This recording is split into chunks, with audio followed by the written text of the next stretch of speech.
আসসালামু আলাইকুম এভরিওয়ান। এখানে আমি 4 পিস মাছ নিয়েছি।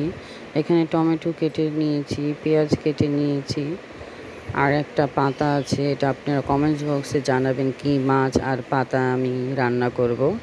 তো মাছের মধ্যে আমি হলুদ, মরিচ, লবণ দিয়ে ভাজতে দেব। একটু আমি বেশি ভাজবো না, আমি হালকা ভেজে নেব। এই মাছগুলো বেশি ভাজলে মজা লাগে না, স্বাদটা নষ্ট হয়ে যায়। তো আপনারা অল্প করে পেঁয়াজ আর টমেটো দিয়ে মাছগুলি পোড়া পোড়া করলে কিংবা ভুনা করলে, হালকা র্যাশ রেখে ভুনা করলে অনেক মজা লাগে। তো দেখুন আমি মাছটা এক পাশে হয়ে গেছে, আমি উল্টিয়ে দেব। এখন কড়াইতে আবার নতুন করে তেল দিয়ে পেঁয়াজ দিব। পেঁয়াজটা ভালো করে আমি নরম করে নিব। নরম করার পরে আমি এখানে স্বাদ মতন লবণ দিয়ে দেব। লবণ দেওয়ার পরে খানিকটা পরে আমি এখানে আদা রসুনের পেস্টটা দেব। মানে বেশি লাগবে না, অল্প দিলেই হবে, কারণ যেহেতু আমার পেঁয়াজটা অল্প, পেঁয়াজের তরকারি অল্প রান্না করব। তো এখানে আমি টমেটো দিয়ে দেব। টমেটো দিয়ে পেঁয়াজের তরকারিটা আমি ভালো করে কষিয়ে নেব।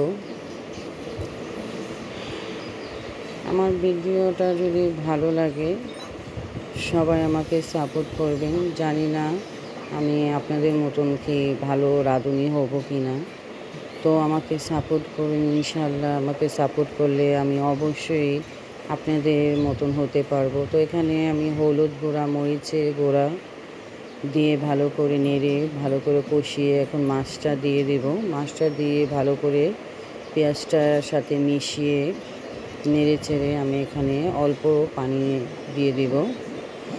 অল্প পানি দিয়ে দেব কারণ মাছটা একটু সিদ্ধ করার জন্য। পানি দেওয়ার পরে আমি মাছটা নেড়ে ঢেকে দেব। খানিকটা ঢেকে দেব, কিছুক্ষণ পরে আমার তরকারিটা হয়ে যাবে। এটা বেশি ঝোল দেওয়া লাগে না। তো দেখুন আমার তরকারিটা বলক এসে পড়েছে।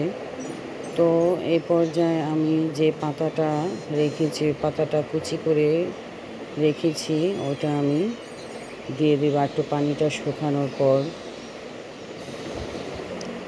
তো এখন আমি পাতাটা দিয়ে দিলাম। এখন আমি তরকারিটা নামিয়ে নেব।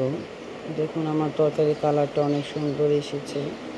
তো কমেন্ট বক্সে অবশ্যই জানাবেন আমি কি পাতা ব্যবহার করেছি আর কি মাছটা রান্না করেছি। দেখুন আমার তরকারিটা অনেক সুন্দর হয়েছে। আমার তরকারিটা যদি ভালো লাগে সবাই লাইক, কমেন্ট, শেয়ার করবেন, আমার সাথে থাকবেন। আল্লাহ হাফেজ।